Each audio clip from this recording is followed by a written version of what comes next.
Welcome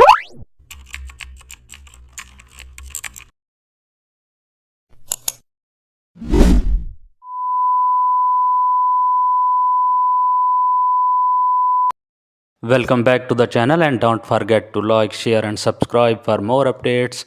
Today we are diving into an exciting tutorial how to design a luxury brand poster with metallic finish. Start with a deep black background and add your logo or product image at the center.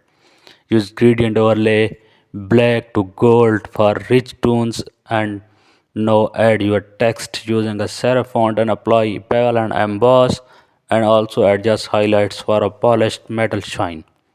Then duplicate and blur slightly for soft reflection and also add golden particles using a custom brush. Now place faint glow light behind the product. Use curves to enhance contrast and richness and also add subtle weakness